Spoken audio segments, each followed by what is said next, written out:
Music starts. I used to be one of those people who had the disease to please. I said yes many times when I knew I should have been saying no, and then I would be mad at myself for saying yes. You say yes, and then you're mad when they come back again. Because when you say yes, when you really mean no, people follow the intention of the yes. They believe your words even if your heart isn't in it. Why do you say yes? Is it out of fear or obligation? You say yes because you don't want the person to be upset with you. They're not, but are you? You don't want the person to be angry, you fear their reaction. You want the person to think you're nice. They do, but at what cost to yourself? And that is why they keep coming back. They sense your willingness to comply. Nothing is showing up in your life that you didn't order there. Your actions and words create your reality. If it's there because you needed to see it. Every experience is a reflection of your choices. So, how do you set boundaries for yourself? I was having trouble setting boundaries for myself, even with strangers. What I learned was that the reason why people keep showing up is because my intention is to make them think I'm such a nice person. I realized that I was constantly seeking validation from others, trying to be the person everyone could rely on. It felt good to be needed, but it came at a cost. That you can ask me for anything.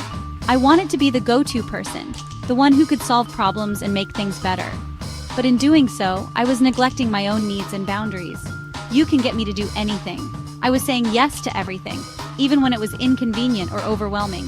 I thought that by being agreeable, I would be liked and appreciated more. I'm going to say yes. But each yes was a little piece of myself that I was giving away, and it was starting to take a toll on my well-being. I'm going to say yes so many times that I'll have angst and worry about things. The pressure to always be available and helpful was becoming too much to bear. And I'll put myself in a state when the other person really isn't even thinking about me. They would move on with their lives, while I was left dealing with the stress and anxiety of overcommitting.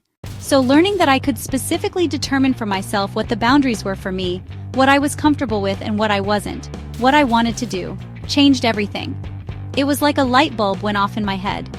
I realized that I had the power to shape my own life, give my money, give my time, and give my energy to causes and people that truly mattered to me. Give of my service to who I wanted to give it to. It was liberating to know that I could choose where to invest my resources. When I did that, I realized I was in control. I wasn't just reacting to life, I was actively shaping it. I get to make that decision. I get to decide what is important to me and what isn't. Just because you get 100 requests a week and your inbox is overflowing with demands, doesn't mean you have to try to fulfill all of them. You have the right to say no.